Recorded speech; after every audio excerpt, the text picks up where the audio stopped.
আমারই তো ভাগ্নের জন্মদিন ভাই। কেকটা তো আমি অর্ডার করি না, আমার বড় বোনে অর্ডার করছে। আর এটাই তো সেই ভাঙা কেকটা। ভাইয়া বাঁচলাম, আপনাদেরও এই কেকটা নেন ভাইয়া। না না না, আপনার কি মাথা খারাপ হয়েছে? আমি এই ভাঙা কেকটা নেব? ভাইয়া আপনি এখন এসে কী বলতেছেন? আপনি আমাকে তখন উপদেশ দিলেন নিয়ে যেতে, এখন আপনিই না করতেছেন। ভাইয়া আপনি তো আরও বলছিলেন কেক তো ভাঙ্গাই খায়, তাহলে নেন ভাইয়া, কেক তো ভাঙ্গাই খাবেন। এই মিয়া, তুমি কি আমাকে চেনো? আমি হচ্ছে সোহাগ চৌধুরী। আজকে আমার ভাগ্নার প্রথম জন্মদিন। তুমি কি ভাবছো এই ভাঙা কেক দিয়ে আমার ভাগ্নার জন্মদিন করব? সেটা কখনোই না। ভাইয়া আপনি তো আমাকে আশ্বাস দিয়েছিলেন, তাই তো আমি ভাঙ্গা কেক নিয়ে কাস্টমারের কাছে চলে আসছি।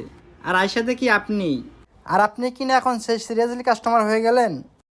ভাইয়া আমি কিন্তু আপনার কথার উপরে নির্ভর করে এই কেকটা এই পর্যন্ত নিয়ে আসছি। ভাইয়া এখন কিন্তু আপনার এই কেকটা নেওয়া উচিত। তখন তো আমি এটা বুঝি নাই যে এই কেকটা আমার একমাত্র ভাগ্নার জন্যই অর্ডার করা হয়েছে। তাছাড়া তখন আপনার মন খারাপ ছিল, আর আপনাকে সান্ত্বনা দেওয়ার জন্য ওই কথাটা বলছি।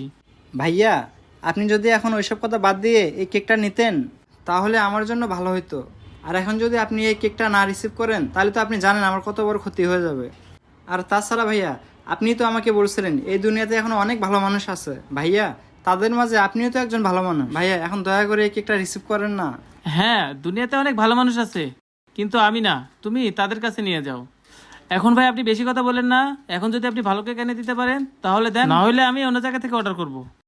ভাইয়া একটা কথা বলি, এই দুনিয়াতে এখনো অনেক ভালো মানুষই আছে, তারা শুধু জ্ঞান দেওয়ার জন্যই আছে, বাস্তবে কাজের বেলায় নেই। যখন কিনা আমাদের মতো সাধারণ মানুষেরা বিপদে পড়ে যায় তখন তারা আর ভালো মানুষ থাকে না, তারা তখন হয়ে যায় অমানুষ। ঠিক আছে ভাইয়া, আপনি যখন এই কেকটা নেবেন না সমস্যা নেই।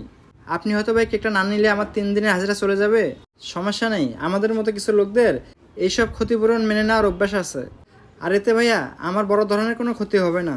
তবে একটা কথা শুনে রাখেন ভাইয়া, নেক্সট টাইম কাউকে পরামর্শ দিতে গেলে একটু ভাইবে চিন্তা দিয়েন সেই কাজটা আপনি করতে পারবেন কিনা।